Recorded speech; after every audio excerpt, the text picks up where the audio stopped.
Baik, Assalamualaikum warahmatullahi wabarakatuh. Selamat siang, teman-teman. Kami dari kelompok 4 akan membahas mengenai sistem moneter internasional. Kelompok kami terdiri dari 5 orang, yaitu Amelia Nisa Oktaviani, Febrianti Santa, Gracia Natalia Nainggolan, Karisma Yusuf Khairunisa, dan Tiara Maharani. Next. Langsung saja ke pembahasan yang pertama mengenai definisi dari sistem moneter internasional. Sistem moneter internasional merupakan sistem keuangan yang berlaku untuk semua negara di dunia yang membahas tentang pembayaran atas transaksi lintas negara dilaksanakan. Sistem ini menjelaskan bagaimana kurs tukar asing ditentukan dan bagaimana pemerintah dapat mempengaruhi kurs tukar. Pada umumnya, klasifikasi sistem moneter internasional sendiri terbagi menjadi dua, yakni fixed exchange rate dan floating exchange rate. Yang pertama, fixed exchange rate sendiri merupakan standar yang ditetapkan oleh pemerintah atau bank sentral yang mengikat nilai tukar mata uang resmi suatu negara dengan mata uang negara lain atau harga emas. Tujuannya membantu menjaga suku bunga tetap rendah dan menstimulasi floating exchange rate merupakan sistem penetapan kurs melalui mekanisme kekuatan permintaan dan penawaran yang terjadi di pasar valuta asing. Selanjutnya, ada sejarah perkembangan sistem ekonomi internasional.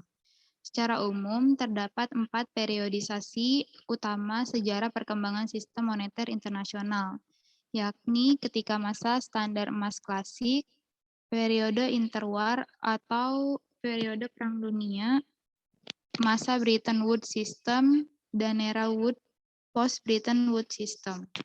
Yang pertama, saya akan membahas mengenai sistem standar emas.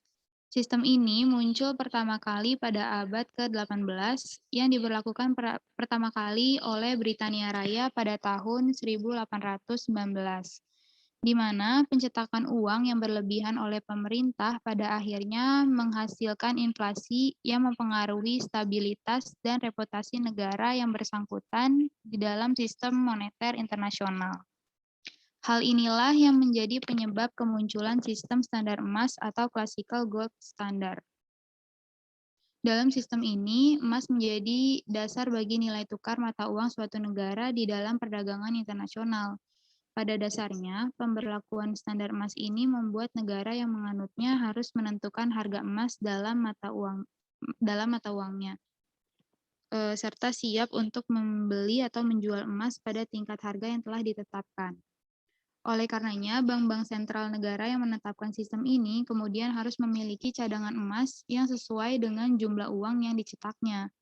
Hal ini mengakibatkan nilai tukar menjadi tetap dan cenderung tidak berubah, sehingga stabilitas nilai uang dan kurs internasional dapat dicapai. Selanjutnya akan dijelaskan oleh rekan saya, Gracia. Periode yang selanjutnya yaitu interwar atau Perang Dunia.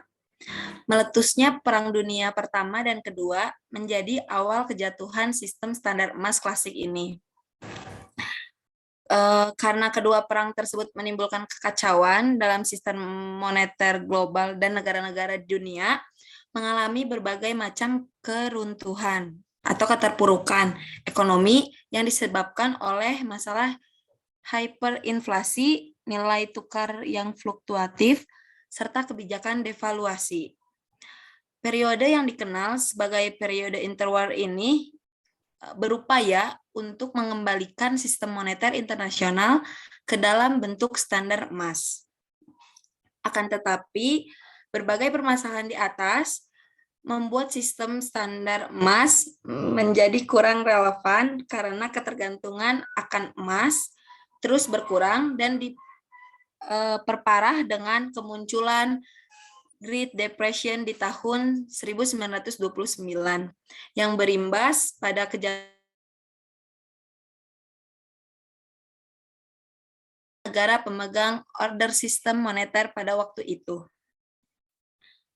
Periode yang selanjutnya yaitu Bretton Woods System, yaitu kejatuhan yang melemahkan status perekonomian Britania Raya menyebabkan upaya untuk mencari kembali sistem moneter internasional baru yang lebih kompatibel pada kebutuhan masa itu. Sehingga pada tahun 1944 dilaksanakan sebuah konferensi keuangan dunia di Bretton Woods, yaitu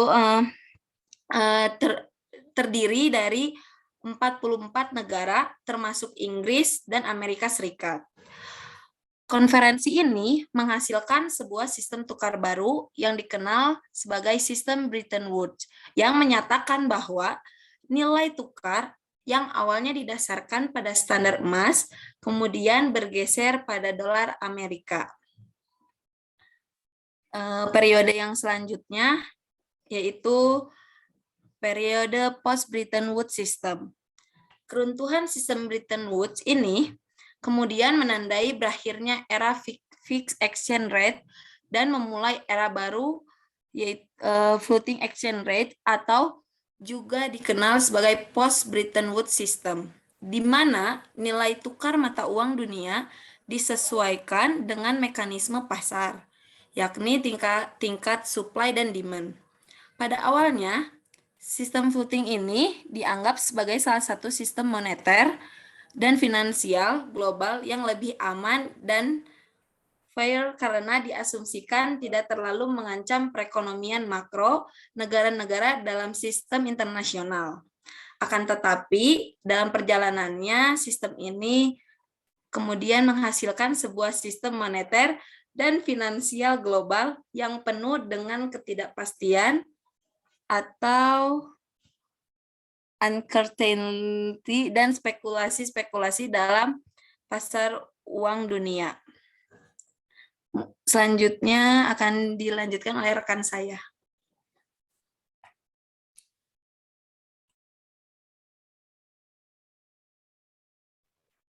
Baik, selanjutnya terdapat kelemahan sistem moneter internasional. Sebelumnya, apakah terdengar jelas teman-teman suara saya? Jelas, Tiara. Oke, makasih. Nah, kelemahan dari sistem moneter internasional ini saya melihatnya dari sistem standar emas yang sudah dijelaskan oleh rekan saya sebelumnya, yaitu Karisma, di mana pada sistem standar emas ini, negara tidak memiliki kendali terhadap kebijakan moneter karena jumlah uang yang beredar itu ditentukan oleh emas yang mengalir di antar negara.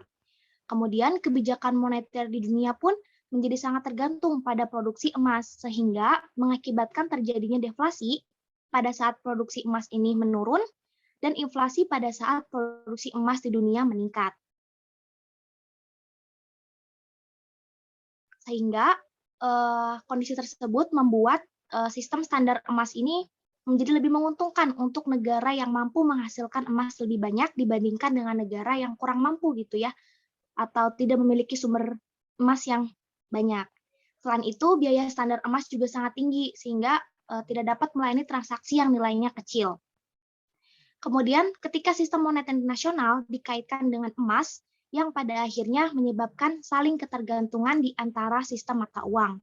Para ekonom juga mengetahui bahwa ketergantungan di antara sistem moneter internasional ini didukung oleh fakta bahwa keseimbangan neraca perdagangan suatu negara saling berhubungan satu sama lain. Jadi apabila satu negara ini memiliki neraca perdagangan yang surplus, maka negara-negara lain memiliki neraca perdagangan yang defisit. Suatu negara bergerak menuju surplus atau defisit yang secara otomatis berpengaruh terhadap negara lainnya. Hal ini memiliki pengaruh di dalam sistem nilai tukar mata uang, di mana setiap negara tidak dapat menetapkan nilai tukar mata uangnya masing-masing. Baik, selanjutnya.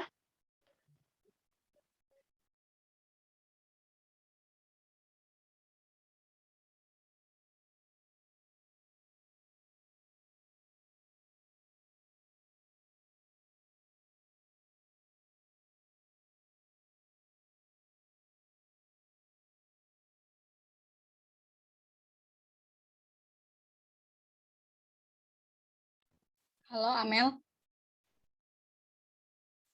ada Amel nggak?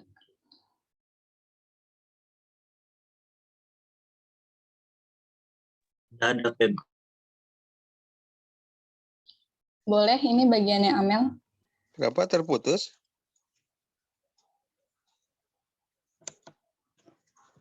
Amel Pak, tapi Amelnya belum ini. Tapi ada di Zoom ini Pak.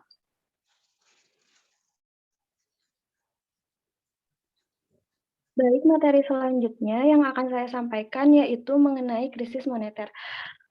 Suara saya terdengar jelas ya? Mohon maaf, tadi ada kendala sinyal. Terdengar Mel, jelas. Definisi dari krisis moneter yaitu sebuah kondisi di mana keuangan yang tidak stabil akibat lembaga keuangan dan nilai tukar mata uang yang tidak berfungsi sesuai dengan harapan. Di Indonesia, krisis moneter terjadi pada tahun 1998 di mana nilai mata uang rupiah anjlok dan perekonomian rakyat kacau. Bukan hanya di Indonesia, beberapa negara di Asia seperti Thailand dan Korea Selatan juga mengalami krisis moneter di tahun tersebut. Tetapi di antara negara-negara lain, krisis ekonomi yang dialami Indonesia dinilai yang paling buruk. Slide selanjutnya. Kemudian terdapat beberapa penyebab krisis moneter pada suatu negara. Di antaranya yaitu yang pertama kesenjangan produk maupun faktor produksi. Yang kedua, tidak seimbangnya struktur di dalam sektor produksi. Yang ketiga, stok uang luar negeri swasta yang besar dan berjangka pendek, sehingga kondisi tidak stabil. Hal ini terjadi karena para menteri di bidang ekonomi maupun perbankan merasa terlalu percaya diri dengan syarat utang swasta. Yang keempat, adanya kelemahan sistem perbankan di suatu negara. Dengan kelemahan tersebut, masalah utang swasta eksternal beralih menjadi masalah perbankan dalam negeri. Yang kelima, ketergantungan pada utang luar negeri yang berhubungan dengan perilaku pelaku bisnis cenderung memobilisasi dana dalam bentuk mata uang asing. Yang keenam, tidak jelasnya perubahan politik maka akan menjadi persoalan ekonomi. Yang ketujuh, perkembangan situasi politik yang makin menghangat akibat krisis ekonomi akan berdampak besar pada perekonomian itu sendiri. Untuk mengatasi hal tersebut, diperlukan konsensus politik secara nasional. Dengan adanya konsensus politik secara nasional, suatu negara dapat menyusun program untuk keluar dari krisis dan memulihkan kembali pertumbuhan ekonominya. Selanjutnya, krisis moneter ini membawa dampak yang kurang baik bagi suatu negara. Hal ini disebabkan karena kurs nilai tukar falas, khususnya dolar yang tinggi, sehingga jatuhnya nilai mata uang. Dengan adanya peristiwa tersebut, banyak perusahaan yang terpaksa menghentikan karyawannya dengan alasan tidak dapat membayar upah. Selain itu, pemerintah kesulitan menutup APBN. Harga barang naik cukup tinggi sehingga menyebabkan masyarakat kesulitan mendapat kebutuhan pokok. Utang luar negeri juga melonjak dan harga BBM yang terus naik. Di saat krisis, banyak perusahaan yang meminjam uang pada perusahaan negara asing dengan bunga tinggi. Slide selanjutnya. Terdapat beberapa solusi yang dilakukan untuk menangani krisis moneter ini, yaitu dengan menetapkan kebijakan moneter. Di antaranya, yang pertama, operasi pasar terbuka. Operasi pasar terbuka merupakan cara mengendalikan uang yang beredar dengan menjual atau membeli surat berharga pemerintah. Jika ingin menambah jumlah uang beredar, akan dibeli surat berharga pemerintah. Namun, bila ingin mengurangi, akan dijual surat berharga pemerintah kepada masyarakat. Surat berharga tersebut seperti sertifikat Bank Indonesia atau surat berharga pasar uang. Yang kedua, yaitu fasilitas diskon rate atau diskonto. Fasilitas ini mengatur jumlah uang beredar dengan memainkan tingkat bunga bank sentral pada bank umum. Bank umum terkadang mengalami kekurangan uang sehingga harus meminjam ke bank sentral.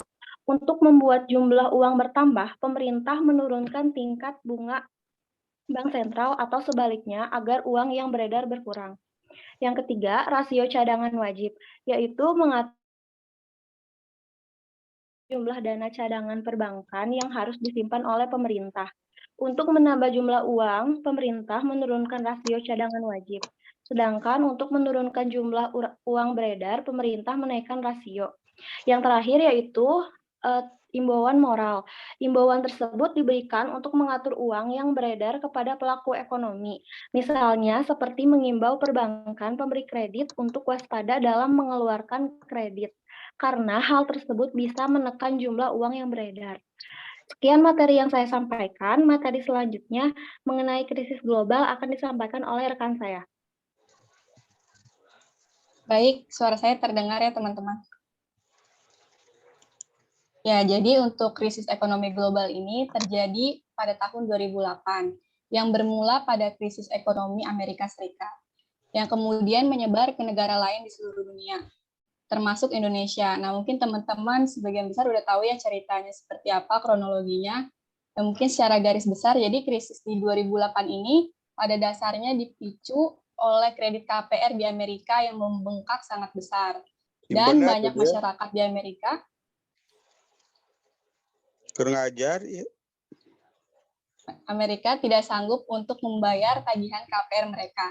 Nah, hal itu membuat aliran dana di institusi keuangan seluruh dunia macet. Dan mungkin karena waktunya masih banyak yang akan diceritakan mengenai ilustrasi krisis global ini. Jadi di Amerika, semua orang itu bermimpi untuk mempunyai rumah sendiri. Bahkan ada istilahnya yaitu American Dream. Jadi banyak masyarakat di Amerika itu mengajukan KPR supaya bisa membeli rumah dengan cara mencicil. Dan pada saat itu, kredit di perbankan itu tidak terlalu ketat pada tahun itu, mengawasi kelayakan kredit dari masyarakatnya. Bagaimana maksud dari tidak ketat? Jadi masyarakat yang pekerjaannya tidak jelas, yang pekerjaannya serabutan, bahkan imigran yang belum punya pekerjaan tuh bisa gitu mengajukan KPR dengan mudah. Nah, ironisnya, kredit KPR ini dirasionalisasikan dengan harga perumahan yang terus melonjak tinggi gitu di Amerika pada saat itu. Nah, hal itu menyebabkan masyarakat di Amerika itu ingin cepat-cepat gitu mengambil KPR sebelum harganya semakin mahal lagi harga rumahnya. Bahkan saking drastisnya harga kenaikan rumah di Amerika, nah muncullah statement bahwa pembayar jika kita nggak bisa membayar KPR gitu, kita bisa jual nih rumah. Nah, yang mana rumah ini kan setiap tahunnya naik harganya. Di saat kita jual, harganya itu sudah bisa dibilang cukup untuk melunasi utang kreditnya.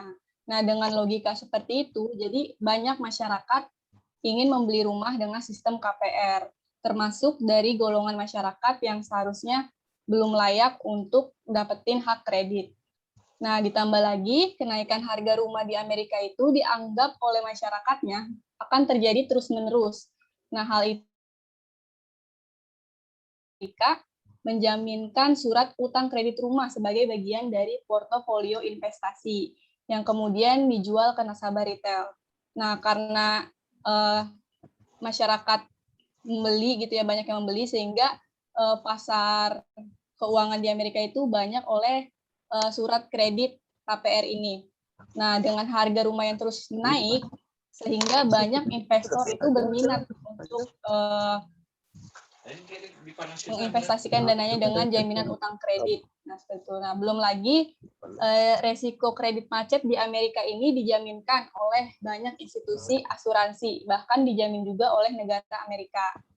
Dengan ketentuan baru, gitu, aturan baru dari Presiden Clinton pada tahun itu memungkinkan bank tabungan juga ikut berpartisipasi dalam investasi beresiko tinggi seperti KPR ini atau subprime mortgage yang mungkin teman-teman tahu. Nah, yang sebelumnya terbatas hanya untuk bank investasi, ini tabungan rakyat juga dipertaruhkan gitu karena bank menjadi berpartisipasi dalam investasi ini.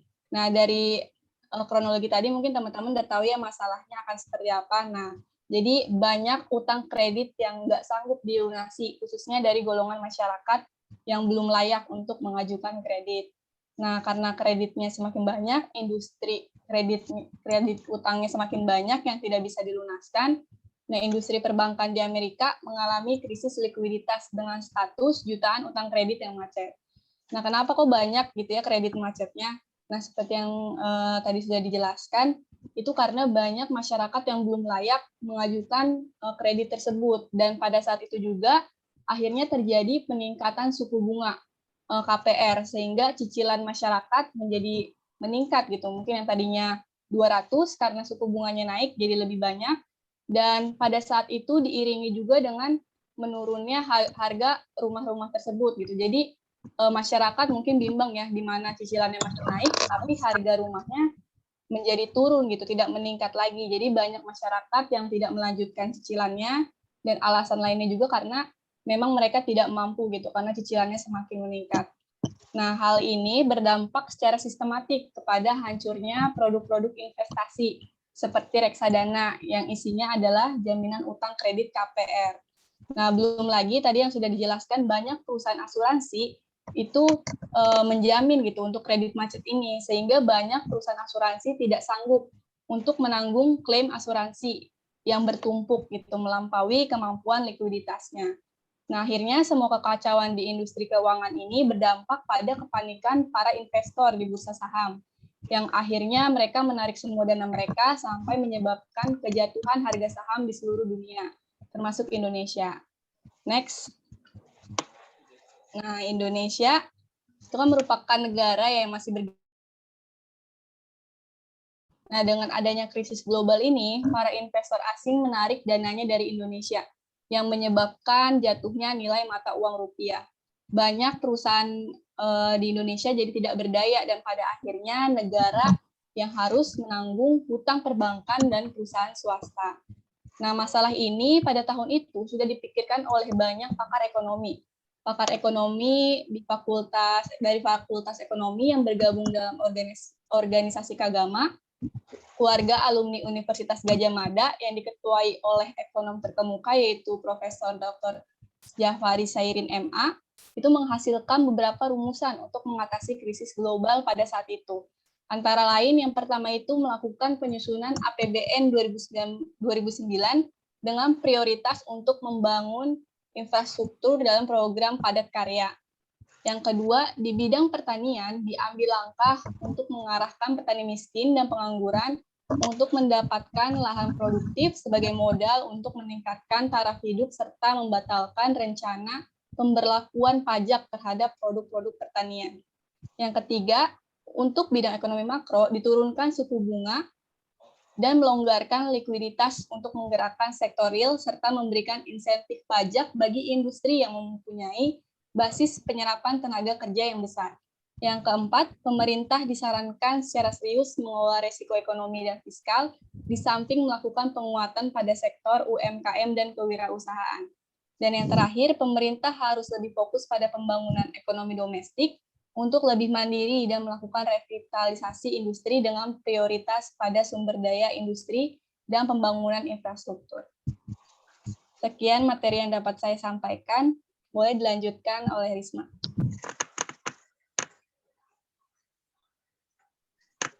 Selanjutnya Tiara. Silakan Tiara.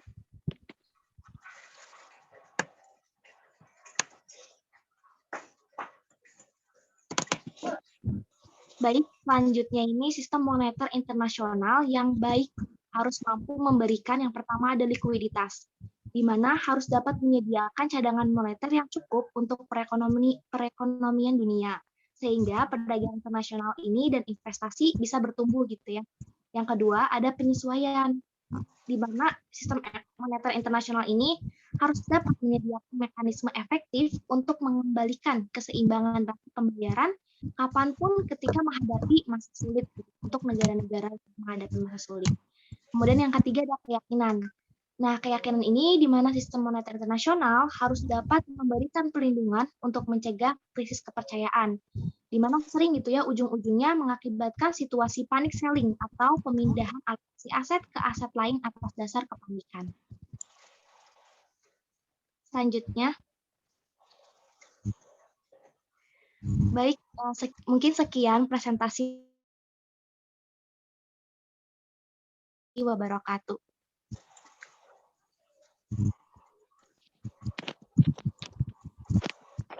Baik, teman-teman, selanjutnya mungkin sesi tanya jawab. Boleh dari teman-teman yang ingin bertanya, langsung on audionya.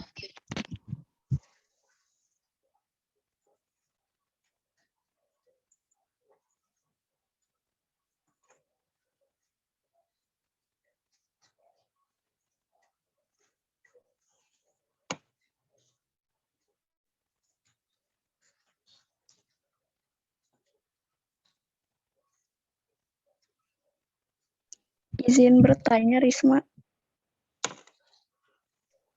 Iya, boleh. Gimana, Amara? Ya, sebelumnya perkenalkan ya, saya Aulianisa Nurfitri Amara.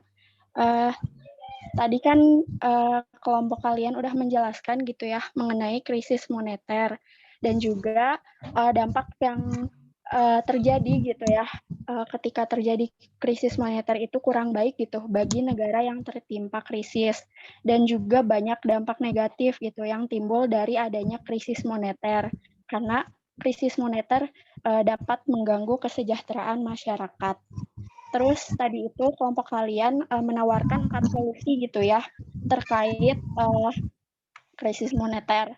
Yang pertama ada operasi pasar terbuka, kedua ada fasilitas discount rate, yang ketiga ada rasio cadangan wajib, terus yang keempat ada imbauan moral. Nah, menurut kelompok kalian gitu ya, pertanyaan yang ingin saya ajukan adalah menurut kelompok kalian di antara 4 solusi tersebut yang ditawarkan, solusi manakah yang dirasa paling tepat gitu untuk mengatasi krisis moneter tersebut? Terus alasannya kenapa? Gitu pertanyaan Risma. Bisa dipahami? Bisa, Amara. Terima kasih. Oke, makasih. Ya, mungkin ditampung dulu ya pertanyaannya. Selanjutnya boleh Irgi.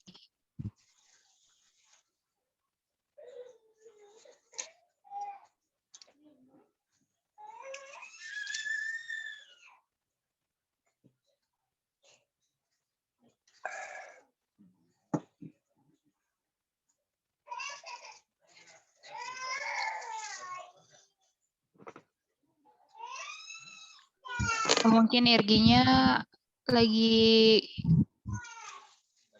ke belakang kali ya. Mungkin dari yang lain dulu, mungkin ada yang mau bertanya lagi.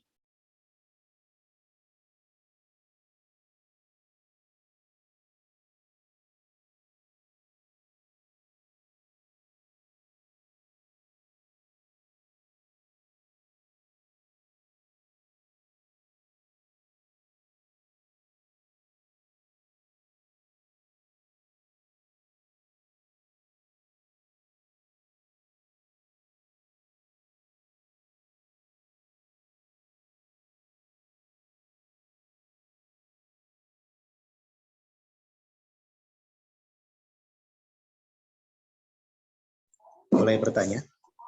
Boleh, Riki. Iya. Sebelumnya terima kasih atas kesempatannya. Perkenalkan saya Riki dari kelompok 5. Izin bertanya, ini terkait fenomena saat ini gitu ya. Ekonomi dunia di masa pandemi COVID-19 ini gitu ya. Pandemi COVID-19 ini berdampak luas terhadap bukan hanya kesehatan, tapi terhadap ekonomi global juga gitu ya. Apalagi sepanjang tahun 2020 lalu hingga tahun ini gitu. Pemerintah negara-negara di dunia melakukan berbagai langkah gitu ya, beberapa langkah mitigasi dan kerjasama untuk menekan penyebaran COVID-19 ini gitu ya, sekaligus mempercepat pemulihan ekonomi. Dan tahun ini pun kinerja ekonomi global diharapkan tumbuh positif seiring program yang dilakukan oleh pemerintah. Nah, pertanyaan saya adalah bagaimana sistem moneter ini menjawab permasalahan ekonomi saat ini gitu ya, terutama di masa pandemi saat ini. Seperti itu pertanyaannya, bisa ditangkap? Bisa, Riki. Terima kasih. Ya, terima kasih. Ya, mungkin selanjutnya Irgi, silakan. Ya, teman-teman, izin bertanya. Tadi kan sudah dijelaskan ya, sistem kurs yang berlaku itu ada beberapa. Nah, waktu krisis moneter itu yang berlaku itu sistem kurs apa? Dan sekarang kan di Indonesia itu yang berlaku adalah sistem kurs mengambang. Nah, menurut teman-teman dari kelompok Risma, Debbie, dan kawan-kawan, apakah sistem kurs itu sudah efektif diberlakukan di Indonesia atau belum? Terima kasih.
Halo teman-teman, maaf tadi jaringannya tiba-tiba hilang. Untuk teman-teman kelompok 4, pertanyaan IRG tadi udah dicatat belum? Sudah, Mak. Oke, terima kasih. Sebentar ya, mungkin minta waktu untuk cari jawabannya dulu.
Risma mau izin masuk sedikit boleh?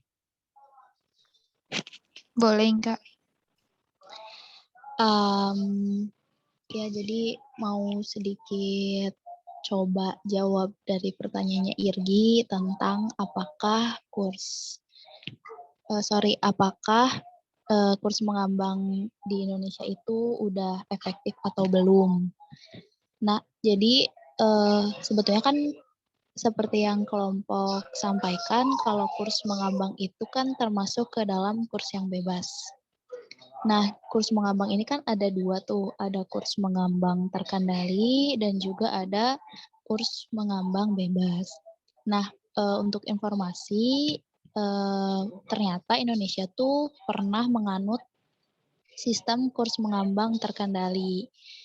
Tapi sekarang tuh Indonesia udah beralih ke kurs mengambang bebas. Nah, apakah efektif atau tidak? Menurut pendapat Inka pribadi, itu kan kurs mengambang bebas itu artinya menyerahkan semua sistem nilai tukar itu kan kepada pasar gitu ya, nggak ada campur tangan pemerintah. Nah, hal ini tuh seharusnya gitu, kurs mengambang bebas ini tuh harusnya diterapkan di negara yang memang benar-benar perekonomiannya tuh udah mapan banget gitu. Nah, adapun pernah terjadi di Indonesia itu beberapa kasus terkait kurs nilai tukar sehingga Indonesia pun jadinya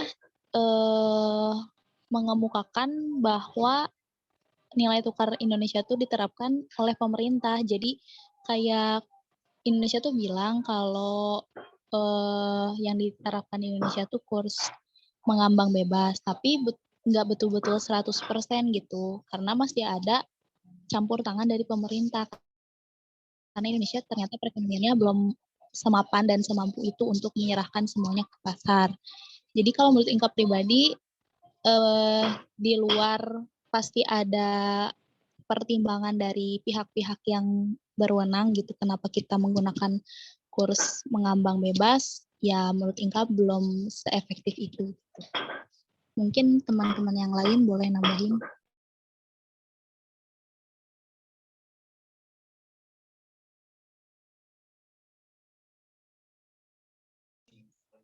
Fokus pertanyaannya apa? Fokus pertanyaannya. Sistem kurs yang tepat, Pak, untuk digunakan Indonesia pada saat ini. Sistem kurs yang tepat. Serta apakah efektif atau tidak, Pak, yang digunakan saat ini?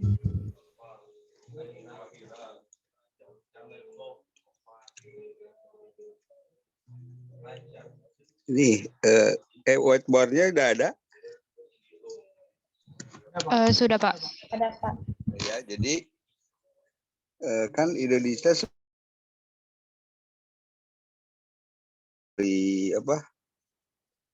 sudah beberapa kali menganut ya berubah-ubah gitu ya. Jadi ada fixed rates ya, fixed rate, kurs tetap, fixed rates ya, terus ada floating ya, floating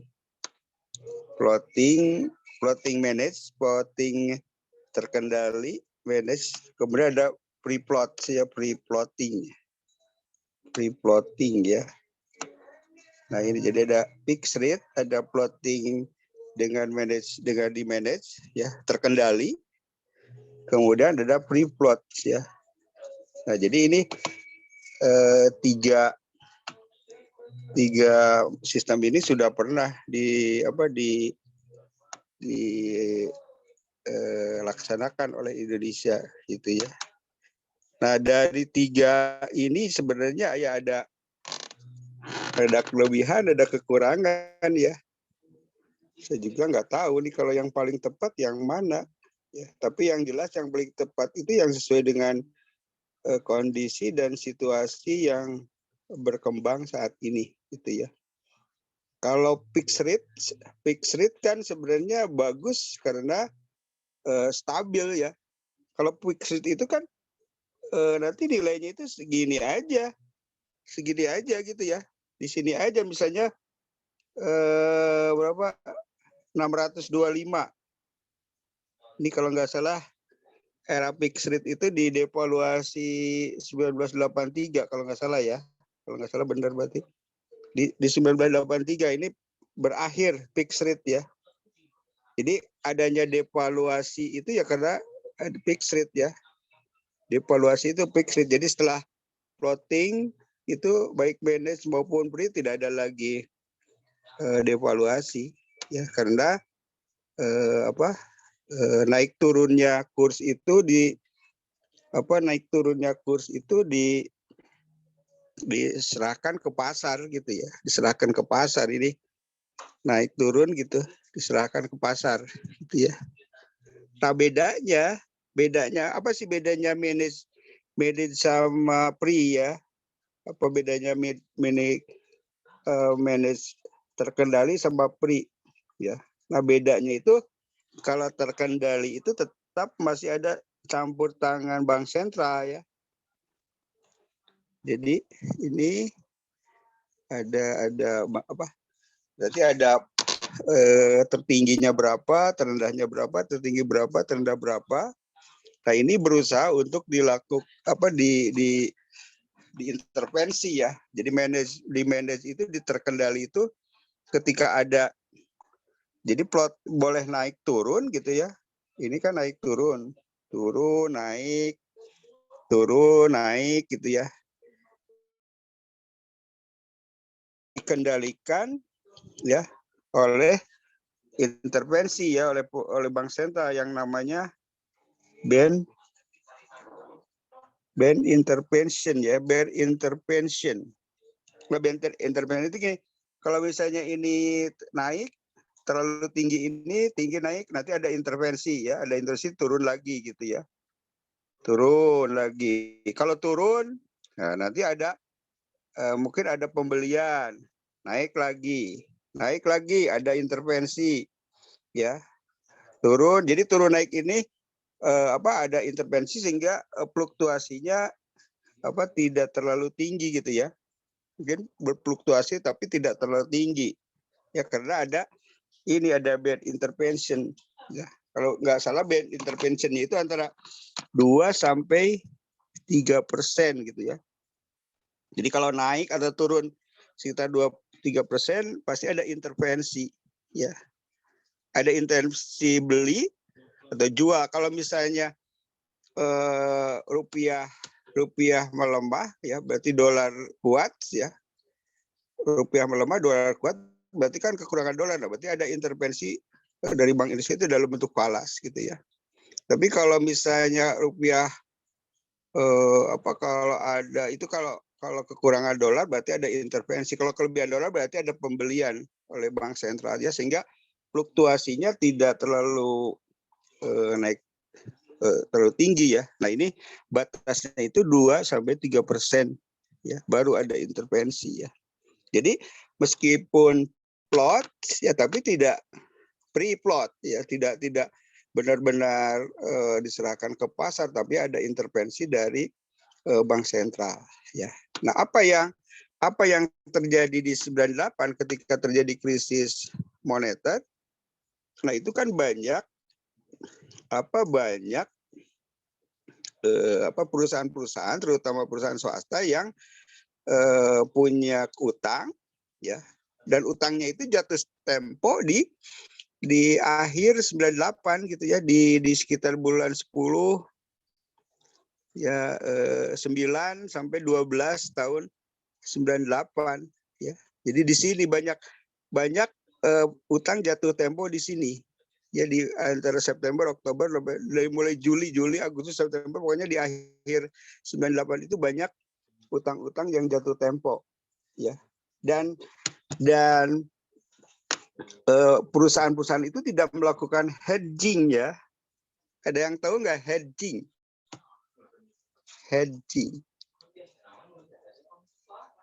ya, ada yang tahu nggak hedging?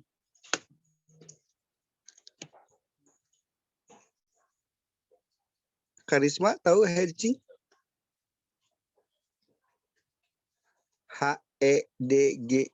hedging, ya.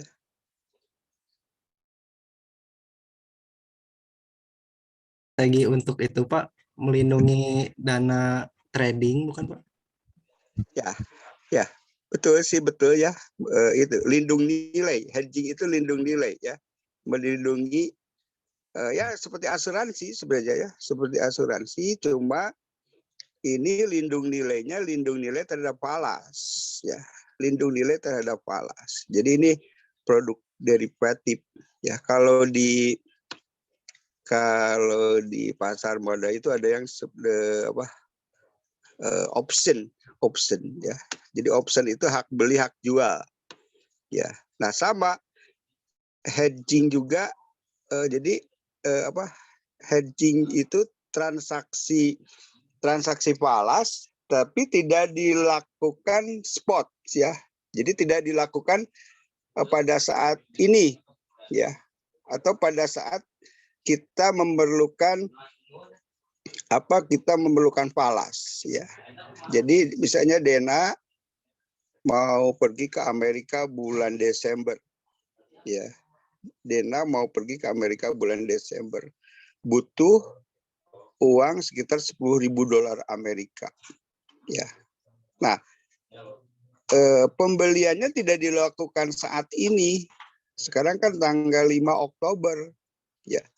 Jadi pembeliannya tidak sekarang Dena mau pergi nanti Desember butuh $10.000. Sekarang tanggal 5 beli $10.000 ke pasar, ke money changer atau ke bank. Beli $10.000 bayar ya. Sekarang kursnya 15.000 misalnya atau 14.800 ya. Nah, berarti kalau $10.000 berapa? Ya sekitar berapa tuh? 10 atau jangan $10.000, $1.000 lah, $1.000. $1.000 kalau 14.800 berarti 14.800.000 ya. $1.000 berarti kalau 14.800 berarti sekitar 14.800.000 beli hari ini ya. Nah, kalau beli hari ini ya. Tapi kalau di falas ya, di falas itu ada produk future option ya. Ada komoditi, ada pasar komoditi, ada pasar falas ya. Nah, di pasar falas itu kita bisa beli produk derivatif ya, produk derivatif ya, namanya trading falas gitu ya, trading falas, beli hari ini jadi beli kontrak ya. Beli kontrak atau kontrak beli hari ini, tapi nanti dieksekusinya nanti bulan Desember ketika kita butuh gitu ya. Jadi kalau misalnya hari ini September kita beli, jadi di kontraknya itu kita beli tetap 14.800 ya. Tapi tidak 14.800.000 tidak ya. Tapi kita membeli kontrak ya, kontraknya kontrak beli, ada kontrak jual, ada kontrak beli. Kalau kita perlu dolar berarti kontrak beli dolar ya, seharga 14.800.000 ya. Yang nanti akan dieksekusi nanti bulan Desember, misalnya tanggal 5 Desember ketika kita perlu ya. Nah, tapi di dalam kontrak itu, di dalam transaksi itu ada biaya ya, dan biayanya lebih tinggi dari ini ya, lebih tinggi dari 2 sampai 3 juta, biayanya sekitar 5%-an ya. Jadi banyak perusahaan-perusahaan ya yang tidak melakukan hedging ya, tidak melakukan lindung nilai dengan cara memberi kontrak beli falas gitu ya. Karena mereka beranggapan bahwa kalau kurs falas naik turun, ini akan Bank Indonesia akan melakukan band intervention 2 kalau naik atau turun 2%. Ya, sedangkan biaya hedgingnya 5% ya. Jadi perusahaan-perusahaan itu tidak melakukan hedging, tidak melakukan lindung nilai ya. Jadi kalau Kalau misalnya pada 98 di bulan ini September sampai Desember itu misalnya melakukan hedging, ya, melakukan hedging, kan di bulan 8, bulan 9 ini, di bulan 8 itu dolar per dolar itu masih 2.500-an. Ya, masih 2.500 ya. Nah, berarti kalau tadi antara 2-3% paling naiknya mungkin di 2.525 ya, sampai dengan di bawahnya 24, mungkinnya 24 sampai 26. Ya. Ya, 24 sampai 26 ya. Sekitar 2-3% dari 2.500 ya. Jadi mereka tidak melakukan hedging, aman ya. Tapi kan yang terjadi ketika bulan 9, 10, 11 ini dolar sampai berapa coba? Ini menjelang 98 ini ya, akhir bulan itu sampai dengan pernah sampai 20.000, saya sampai 17.000. Ya, sampai 17.000 ya. Jadi kalau pada bulan Agustus atau September si pengusaha-pengusaha ini melakukan hedging, dia membuat kontrak beli, dan ketika jatuh tempo bulan Desember harga dolar misalnya 17.000, dia sudah aman karena membeli kontrak beli 2.500 plus 5%. Ya, 5% 125. Paling dia keluar 2.625 per dolar ya, per dolar. Tapi kan yang terjadi 17.000 misalnya di Desember. Dan collab gitu ya. Jadi banyak perusahaan-perusahaan karena tidak melakukan hedging. Tadinya utangnya pinjamnya 2.500 per dolar, sekarang harus bayar 17.000 per dolar gitu ya. Nah, ini makanya ketika di akhir 98 ini, ketika harga itu sampai 17 sampai mau 20.000, 17, 18 sampai 20.000. Nah, ini dicabut ban intervention oleh bank sentral itu dicabut, dan dia ke free floating. Jadi biarkan aja permintaan pasar menurut pasar aja.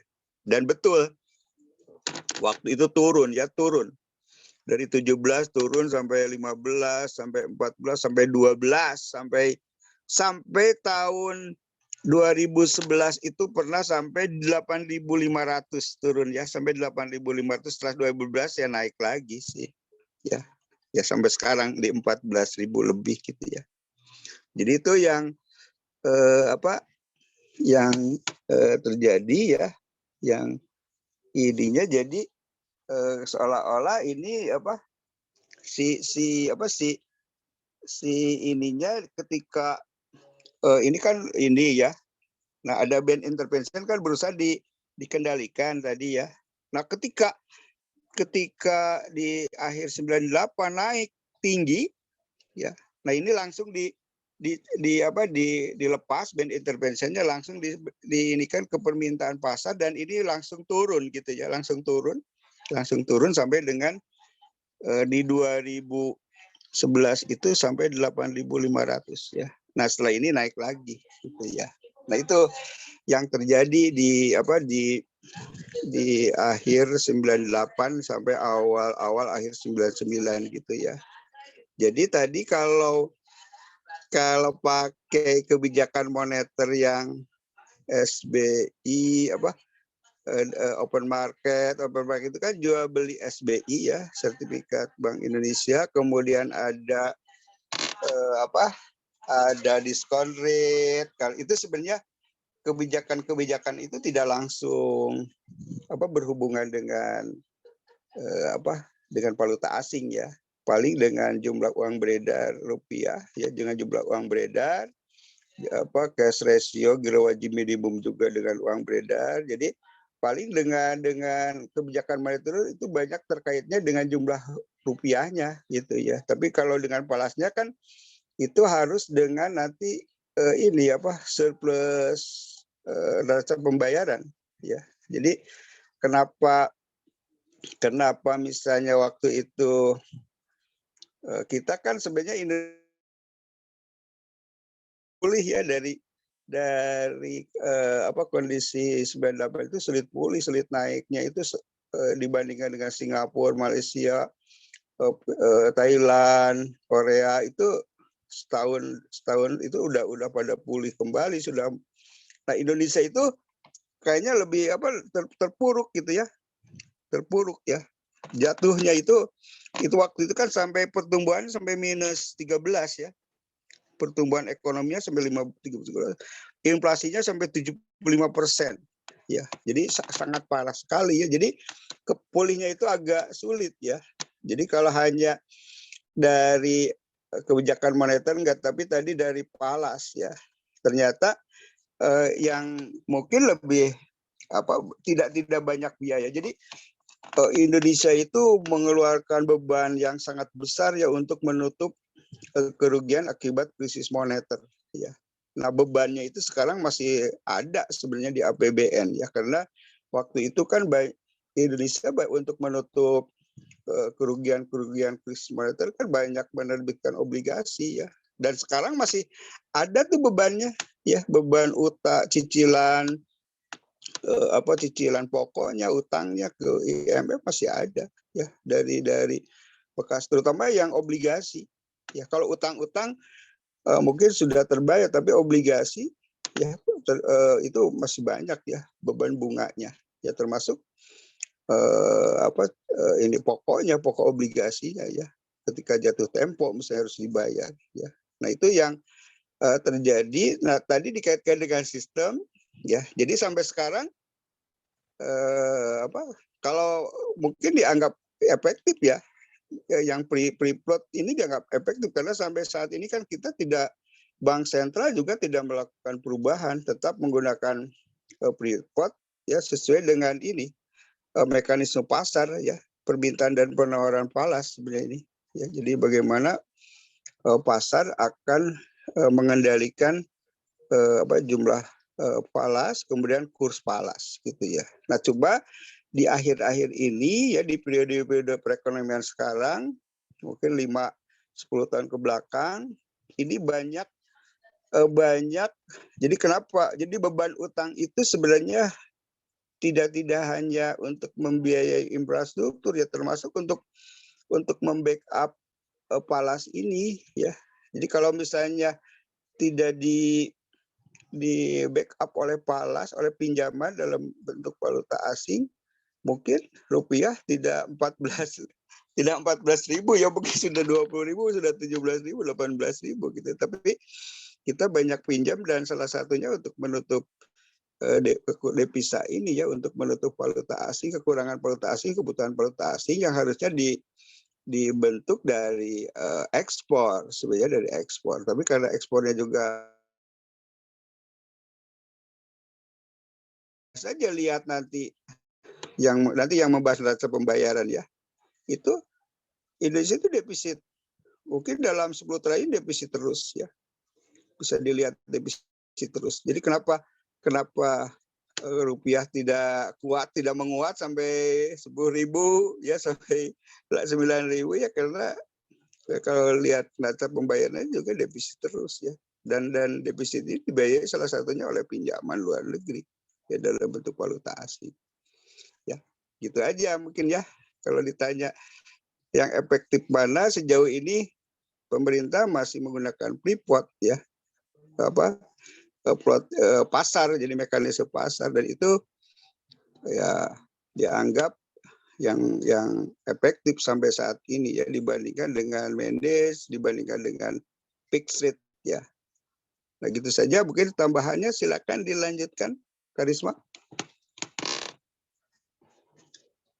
Baik, Pak. Terima kasih, Pak. Sebelumnya, untuk teman-teman kelompok 4, mungkin ada yang mau menambahkan dari penjelasan Pak Ani yang barusan. Silakan, ada yang nambahkan, mungkin ada yang ini sebenarnya udah kasus lama ya, 98 udah berapa tahun sih? Udah 20 tahun yang lalu ya, udah 20 tahun yang lalu. 98, 99. Sep, ada Sep. Tadi pertanyaannya ada apa lagi? Yang lain selain sistem kurs?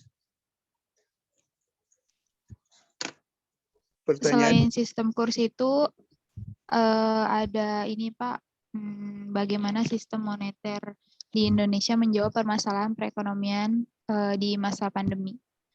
Lalu ada juga tadi di antara 4 solusi yang kita jelaskan, mana sih solusi yang paling tepat untuk mengatasi krisis moneter di Indonesia. Kayak gitu, Pak. Krisis moneternya gak lewatnya ini mah ya. Krisis moneternya udah lewat ini udah. Jadi paling kita justru melihat apa yang pernah dilakukan oleh Indonesia ketika terjadi krisis moneter 98 gitu ya. Yang jelas di 98 kan kita menandatangani LOI ya, Letter of Intent dengan IMF ya. Itu sebagai ya ada bantuan dari IMF untuk mengatasi krisis ya. Nah, tapi tidak pulih, tidak langsung pulih juga ya, lama juga gitu ya. Iya, bertahap. Ya, yang sudah dilakukan tahun 98. Jadi kita hanya mungkin apa yang paling efektif untuk mengatasi krisis moneter dulu ya paling hanya lihat dari sejarah aja ya, dari apa yang sudah dilakukan oleh pemerintah di dalam mengatasi krisis moneter 98 gitu aja mungkin ya. Tadi yang ada penjelasan nggak dari open market, discount rate, dari moral suasion, kemudian dari giro wajib minimum, cash ratio gitu ya. Ada penjelasan nggak? Maksudnya di 98 gitu ya. Di 98 gimana? Gitu ya ceritanya gitu. Iya Pak, ada Pak. Ya silakan. Ya boleh coba menjawab ya dari pertanyaan Amara tadi. Itu menurut kelompok kalian di antara 4 solusi yang ditawarkan, manakah solusi yang paling tepat untuk mengatasi krisis moneter di Indonesia?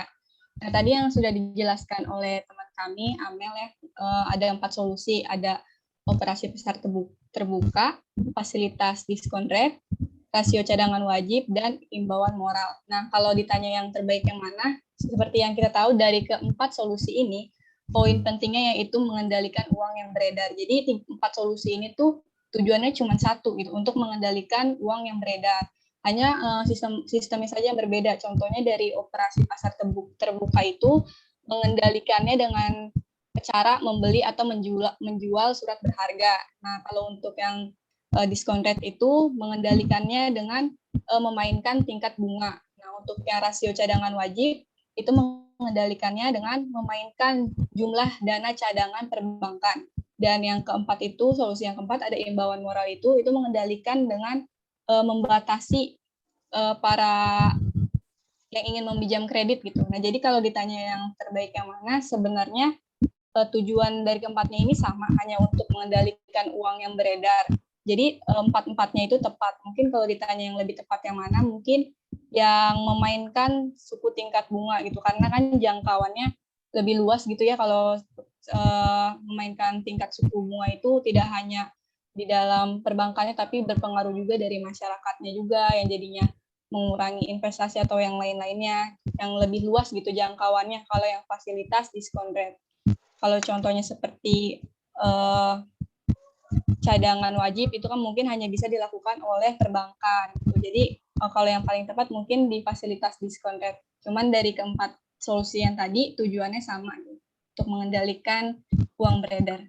Mungkin ada yang ingin menambahkan dari kelompok Febri. Ya, Bapak. 98 udah hadir udah lahir belum? Belum lah, Pak. Lahirnya tahun berapa, Febri? 2001, Pak. Oh, berarti nggak ngalami ya. Iya, berarti Pak, ini orang ini nggak mengalami krisis ya. Ya, nggak paling krisis. Paling di 98. Di 98 itu baru SD kelas 1, kelas 2 mungkin ya. Di 98. Jadi di 98 itu terjadi ya, kalau Anda baca, kalau ada filmnya, ada baca, ada videonya. itu masyarakat itu apa? Masyarakat itu tidak percaya ke bank karena tingkat inflasi tinggi sekali sampai 75%. Jadi masyarakat tidak percaya ke bank dan ada pengambilan secara besar-besaran oleh masyarakat, pengambilan uang gitu ya. Coba berarti itu hampir kolab semua bank.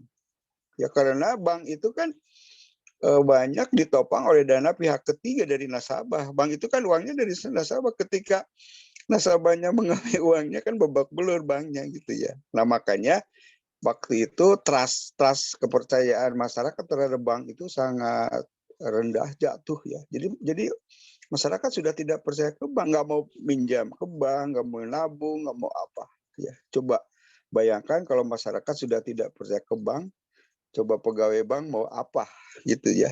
Nah oleh karena itu di situ turunlah bank sentral ya, terutama ada himbauan-himbauan moral gitu ya. Bank sentral misalnya menghimbau kepada masyarakat tidak mengambil uang gitu ya, tidak mengambil uang, terus menjamin bahwa uang Anda bisa di bank itu aman ya, tidak akan hilang. Nah itu himbauan-himbauan moral, itu moral station ya.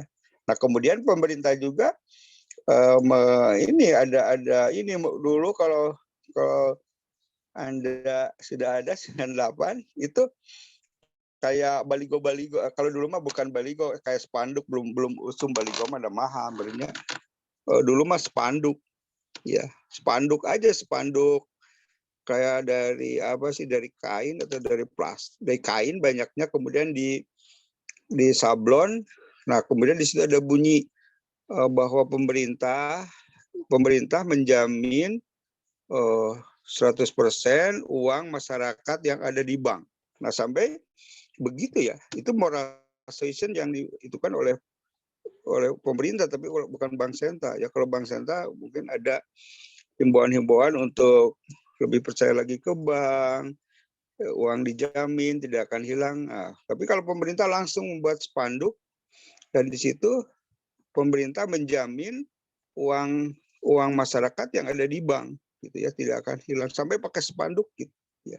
Itu kalau Anda sudah besar itu tahu ya. Dan di 98 itu kan selain bunga tinggi, terus inflasi tinggi, terus banyak PHK ya. Jadi wah kayaknya lebih parah daripada pandemi ini gitu ya, daripada pandemi ini lebih sengsara lah dulu ya. Nah sampai dulu kan pernah ada ini kayak patungan emas gitu ya, kumpul-kumpul untuk membantu pemerintah, membantu negara, tapi nggak tahu uangnya emasnya sekarang dikemanakan gitu ya. Ya ada jadi sebagai bentuk empati dari masyarakat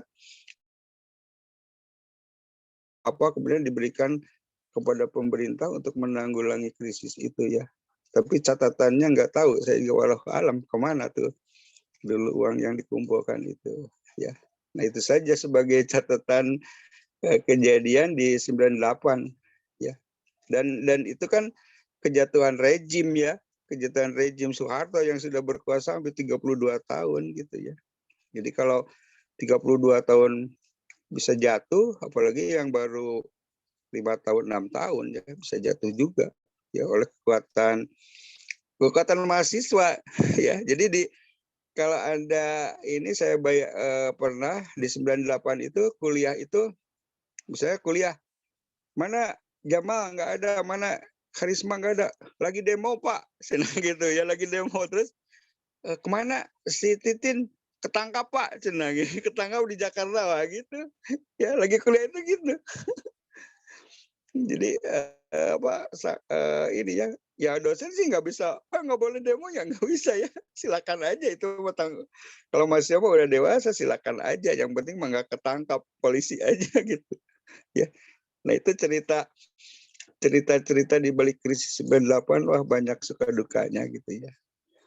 Oke, silakan dilanjut Karisma, ada yang lain? Tadi sudah terjawab semua pertanyaannya? Ada satu lagi Pak, dari pertanyaan dari Riki. Mungkin dari teman-teman kelompok 4 ada yang mau menjawab. Tentang apa itu, Riki? Silakan dan silakan. Siapa tadi? Amel, siapa kelompok 4 teh? Amel, Tiara. Iya, ada Feby, saya sendiri Pak, terus Amel, Tiara, sama Gracia. Gracia ya, silakan ada. Mohon maaf, Risma mau sedikit menambahkan informasi tentang pertanyaannya Amara ya tadi. Dikarenakan tadi informasinya juga materinya kurang lengkap yang saya sampaikan. Jadi sebenarnya terdapat dua kebijakan moneter untuk mengatasi krisis moneter, yaitu yang pertama ada kebijakan moneter ekspansif untuk meningkatkan jumlah peredaran uang, dan yang kedua kebijakan moneter kontraktif untuk mengurangi jumlah peredaran uang. Nah, kebijakan yang kelompok kami pilih itu yaitu yang mengurangi jumlah peredaran uang. Nah, tujuan utamanya tadi udah disebutin sama Feby. Dari penerapan kebijakan ini adalah untuk menurunkan tingkat inflasi yang dialami oleh negara. Jadi dikuranginya jumlah peredaran uang. Nah, salah satu langkah-langkahnya, upayanya yang tadi sudah saya sebutkan tentang penjualan obligasi atau surat berharga pemerintah, mengurangi dan tadi. Sekian. Terima kasih Amel. Silakan yang lain. Ada tambahan lagi yang lain?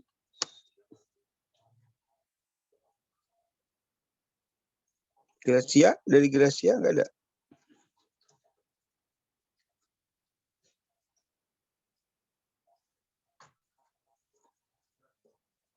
Udah dilanjut aja. Kalau nggak ada mah pindah aja ke pertanyaan lain. Kalau nggak ada jawabannya. Ya, mungkin dari kedua pertanyaan yang dari Irgi dan Amara, segitu aja dari kita. Selanjutnya untuk pertanyaan Ricky itu, sebentar. Saya ulangi pertanyaannya. Bagaimana sistem moneter menjawab permasalahan perekonomian di Indonesia di masa pandemi, kurang lebih seperti itu ya. Mungkin saya mau mencoba menjawab di masa pandemi itu lebih baik sih diatasi dulu permasalahan kesehatannya, baru kita menangani masalah perekonomian kayak gitu. Biasanya yang udah dilakukan sama pemerintah selama ini di masa pandemi itu kan banyak banget memberikan stimulus kepada para pengusaha melalui penerbitan surat berharga, lalu itu tuh dilakukan dengan harapan akan mengurangi tekanan cash flow bagi para sektor real yang pada akhirnya dapat mengurangi potensi PHK. Dengan kayak gitu kan jadi kesejahteraan masyarakat tetap terjamin ya teman-teman. Jadi krisis di negara Indonesia itu tidak terlalu parah gitu. Sementara itu untuk membatasi pelemahan di pasar keuangan negara berkembang, contohnya Indonesia sendiri gitu ya, ada baiknya pemerintah itu dapat memanfaatkan secara efektif fasilitas kredit swipe line yang sudah disiapkan secara khusus oleh IMF. Karena IMF ini banyak sekali gitu ya membantu perannya gitu ya dalam permasalahan krisis ekonomi di negara-negara berkembang. Mungkin kayak gitu kalau dari saya sendiri. Mungkin dari anggota kelompok yang lain mau menambahkan? Risma? Iya, Pak. Jadi harus dibedakan antara kebijakan moneter dengan kebijakan fiskal gitu ya.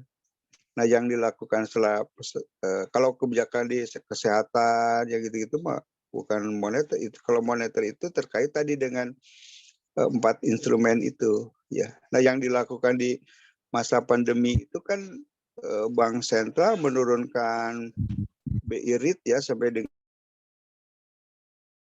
tujuannya itu sebenarnya tujuan menurunkan BI rate itu supaya untuk mempengaruhi ke bunga-bunga kredit di bank umum, ya, bunga kredit, bunga tabungan gitu ya, supaya bunga kredit turun gitu ya. Kenapa bunga kredit turun? Supaya banyak yang pinjam, ya, banyak yang pinjam. UKM bisa punya dana, bisa berproduksi, bisa menggeliat lagi perekonomian, pertumbuhan bisa naik gitu ya. Tapi yang terjadi ya sudah hampir setahun lebih ini, hampir setahun setengah, ketika BRI turun 3,5 itu tidak berdampak ke bank umum. Ya, kredit masih saja tinggi ya, masih di atas 9 atau 10-11% gitu ya. Sebenarnya diharapkan ketika BI rate menurunkan di 3,5 itu, diharapkan kredit itu bisa mungkin 6% sampai 7% gitu ya. Tapi kalau kur ya, kredit usaha rakyat sekitar 5-6%, tapi kredit usaha, kredit investasi masih lumayan tinggi ya, masih 9-10 gitu ya. Nah, sehingga terus kreditnya itu tidak banyak tersalurkan ya, karena tingkat bunga tinggi, terus kan keadaan perekonomian juga belum tumbuh ya. Jadi kalau misalnya pinjam dengan bunga tinggi, dibayar produksi, dijual tidak terjual ya, memproduksi tapi tidak bisa terjual ya, itu kan malah rugi gitu ya, malah rugi ya. Nah itu juga karena tingkat bunga nggak turun, kreditnya juga, ekspansi kreditnya juga relatif tidak tumbuh ya, hanya mungkin 40-50% gitu ya ekspansi kreditnya. Padahal di negara lain mah bukan 40% dari GDP gitu ya.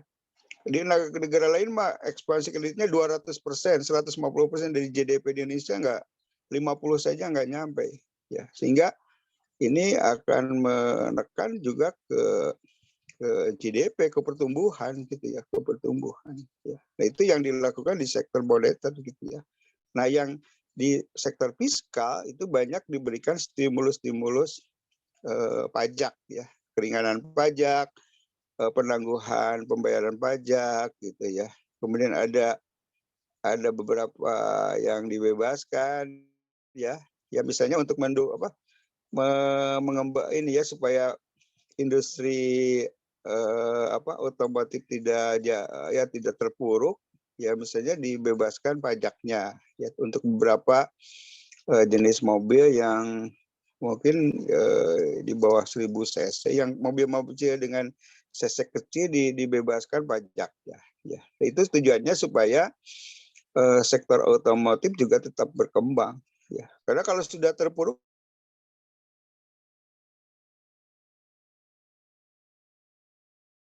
dari sisi fiskalnya, ada insentif pajak, ada keringanan pajak, ada penangguhan pajak gitu ya, itu dari sisi fiskalnya ya. Kemudian kalau dari kesehatannya ya terkait dengan vaksin misalnya ya, dengan bantuan-bantuan lain untuk kesehatan, obat apa ya. Nah, itu saja mungkin ya yang bisa saya tambahkan. Silakan, ada yang lain? Ada yang lain? Kalau sudah cukup, silakan. Ada pertanyaan lain? Ini udah 2:30 ya. Ada pertanyaan lain? Silakan. Belum ada, Pak. Bentar, Pak. Mungkin dari anggota kelompok lain ada anggota kelompok 4 ada yang mau menambahkan? Silakan. Ada informasi lain yang menarik?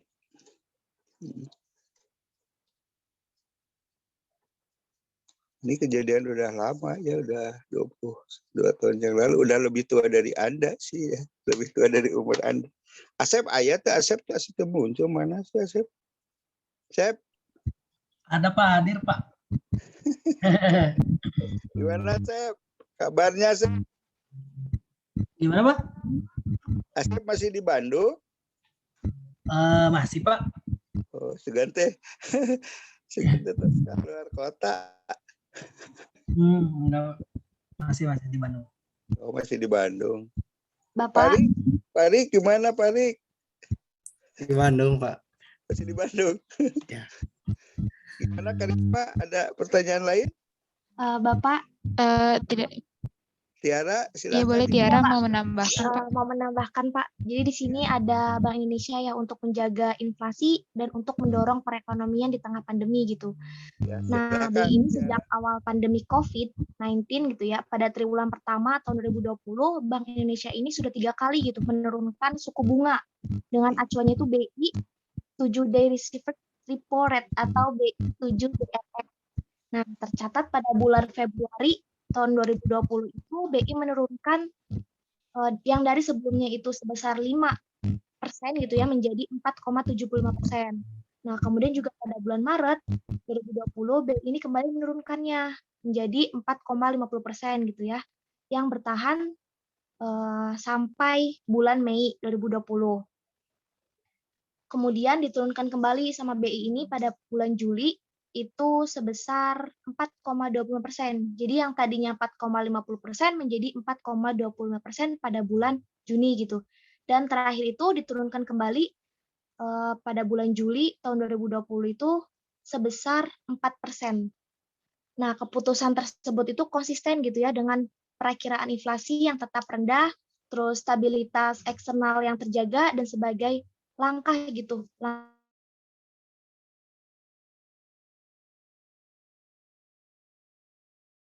Itu Bapak mungkin tambahan dari Tiara.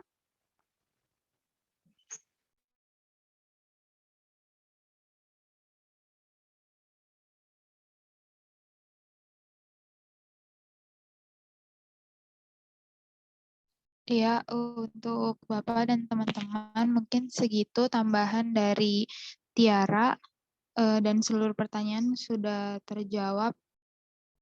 Masih ada waktu. Masih ada pertanyaan lain? Nggak ada, Pak.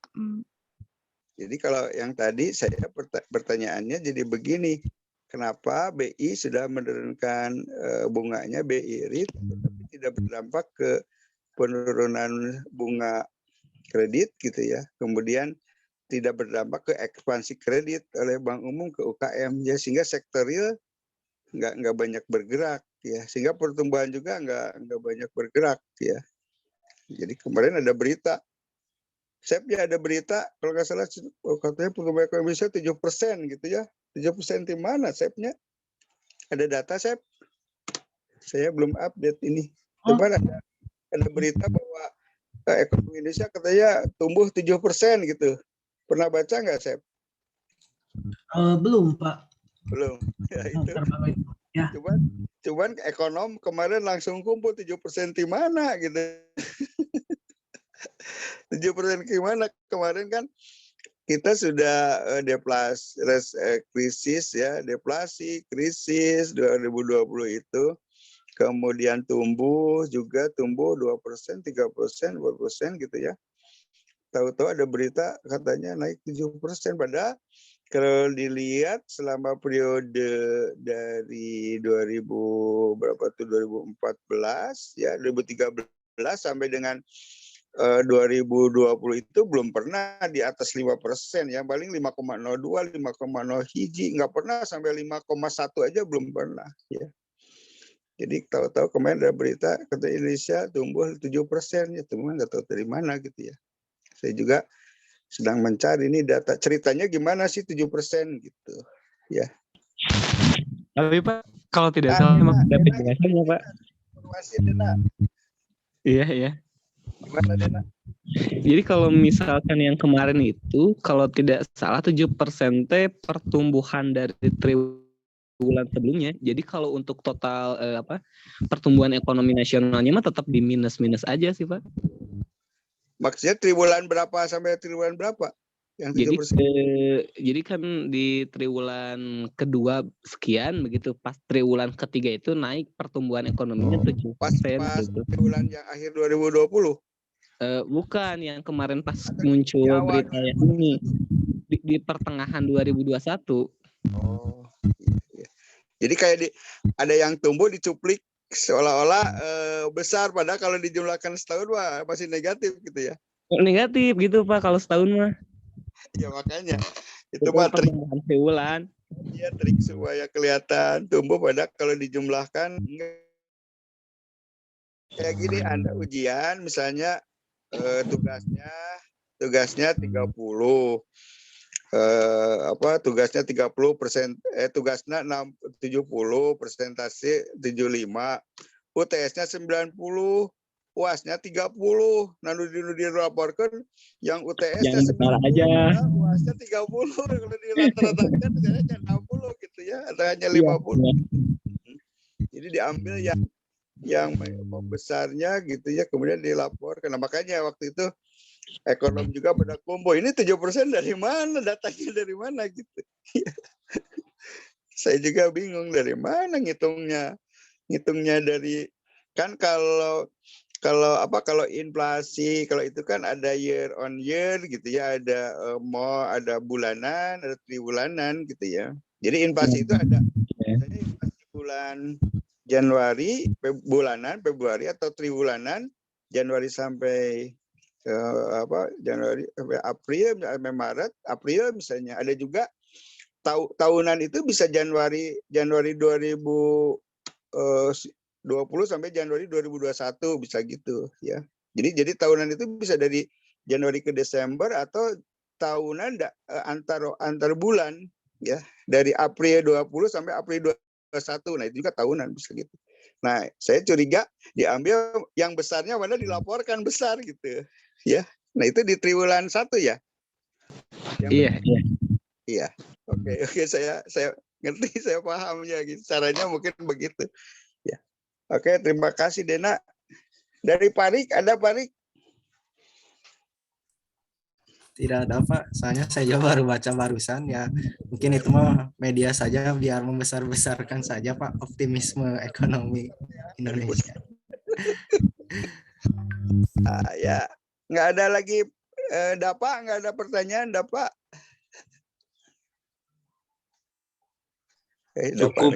Cukup Pak.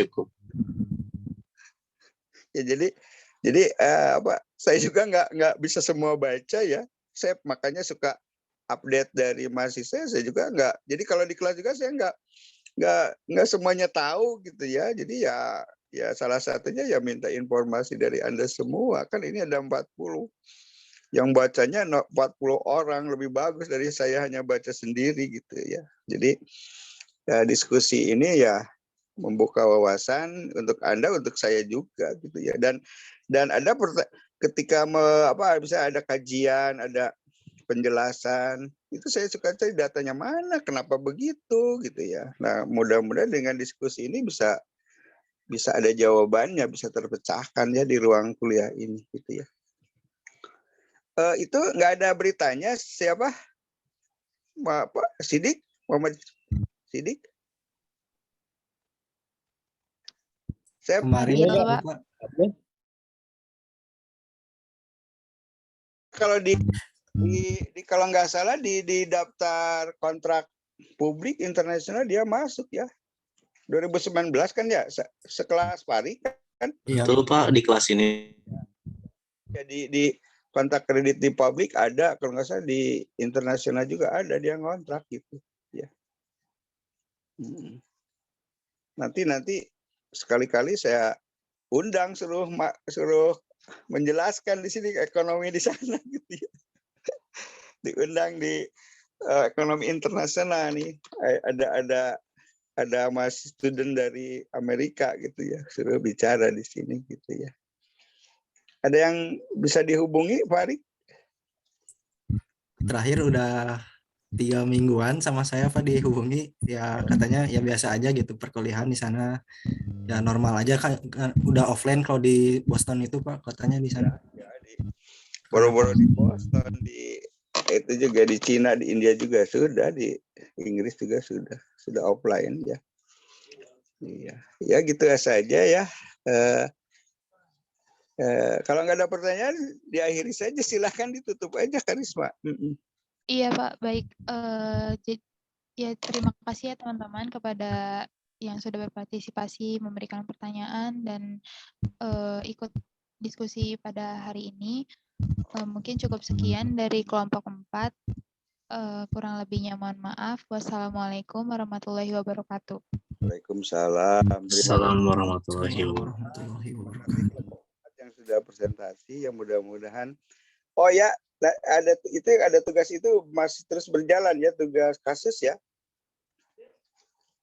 Iya Pak, pas 16 Oktober berarti ya Pak. Nanti diharapkan setiap kelompok punya kasus lah, sesuai dengan topik-topik diskusi ini ya. Jadi kelompok 4 misalnya sistem moneter internasional apa kasusnya yang menarik yang bisa diangkat ya, yang bisa dianggap apa kasus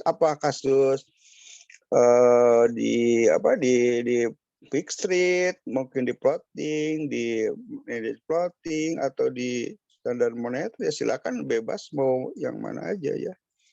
Yang penting ada kasusnya, kemudian ada ya terkait dengan teorinya juga ya, kalau ada datanya juga gitu ya. Ya itu saja ya. Baik, Jadi Pak. untuk UTS mungkin saya nggak ngadakan UTS lah. Nah itu tugasnya kasus itu ya, kasus itu ya. Ya mungkin nanti dipresentasikan aja di pertemuan. Jadi ketika UTS-nya itu presentasi kasus itu ya. Tapi tidak terlalu lama lah, paling ini tuh ada berapa kelompok Farid? Ada 9. Paling misalnya satu kelompok 10 menit lah presentasi kasus gitu ya. Nah itu dianggap sebagai UTS-nya itu aja. Ya. Jadi buat yang ya itu ya. Nah sambil jalan kan ini pertemuan ke-5, ke-6, ke-7 lah, berarti tinggal ke-6, ke-7, ke-8. Nah ke-8 berarti tinggal 3 minggu lagi ya menuju ke-8. 6, 7, 8, 3 minggu lagi Anda harus siapkan kasus ya untuk dipresentasikan itu sebagai UTS ya. Jadi baik buruknya UTS ya di kasus itu nanti di presentasinya gitu ya. Oke, gitu saja. Terima kasih. Mudah-mudahan diskusi hari ini membawa manfaat yang membuka wawasan Anda di dalam sistem moneter internasional. Terima kasih. Assalamualaikum warahmatullahi wabarakatuh. Waalaikumsalam warahmatullahi wabarakatuh. Terima kasih, Pak. Terima kasih, Pak. Sehat selalu.